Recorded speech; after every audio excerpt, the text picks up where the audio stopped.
할렐루야, 더 메시지 시청자 여러분 안녕하십니까? 저는 광명 광산교회를 담임하고 있는 강문정 목사입니다. 오늘은 그 귀한 창세기, 귀한 말씀이죠. 15장부터 17장 말씀으로 함께 하겠습니다. 주로 아브라함에 관련한 믿음에 관련한 말씀인데, 교회를 출석하고 있는 사람들이면 아브라함을 모르는 사람은 없습니다. 예, 대단한 복을 받은 분이시죠. 메소포타미아 갈대아 우르를 하나님 말씀을 듣고 떠난 사람이에요. 자기 삶의 근거지가 있는 곳, 그리고 행복하게 살 수 있는 물질과 여러 가지 환경이 갖춰진 메소포타미아를 떠나는. 그런데 하나님께서 왜 아브라함을 메소포타미아 갈대아 우르를 떠나게 하셨는가? 그것은 이렇게 생각해 볼 수 있습니다. 근동세계 지방에 하나님이라는 분이 계시다. 주님이 계시다는 것을 알리기 위해서 아마 하나님께서 아브라함을 선택하시고 아브라함의 명령을 내렸습니다. 그런데 놀라운 사실은 아브라함이 어떻게 신앙교육을 받고 어떻게 하나님의 사랑을 받았는가 자세하게는 설명하지 않았지만 엄청난 하나님의 사랑을 받고 체험하신 것 같아요. 왜냐하면 미래에 대한 보장이 없지 않습니까? 네가 메소포타미아를 떠나면 어떤 집을 주고 무엇을 주고 너의 삶을 내가 책임지겠다 하는 말씀도 없어요. 그냥 믿음을 갖고 떠나라. 예, 정말 아브라함의 삶에서 그가 가는 곳마다 근동세계에 하나님은 살아계시다는 것을 전하는 그런 사명을 주신 것 같습니다. 사람은 살면서 여러 가지 이름을 얻습니다. 핀란드 속담에 사랑받는 이는 별명이 많다라는 말도 있습니다. 하나님은 아브라함에서 아브라함으로 이름을 바꿔주셔요. 소명을 이제 바꾸는 거죠.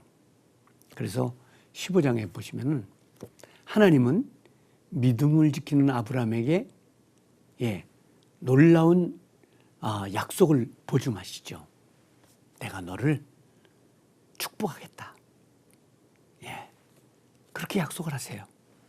그리고 16장에는 너희들 후손이 축복을 받을 거다. 아브라함의 아내 사라와 여종 하갈 사이에 벌어진 갈등도 있었어요. 하나님은 하갈을 외면하지 않으시고 그 아들 이스마엘을 보내셨습니다.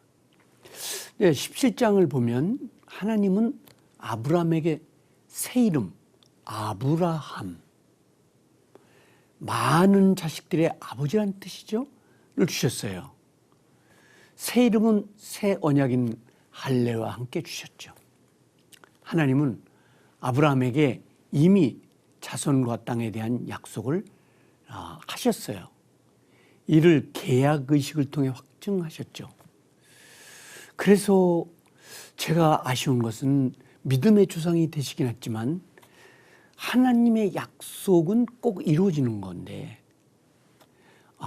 그 중간에 실수를 한 것 같아요. 근데 하나님의 계획이 다 계시겠죠.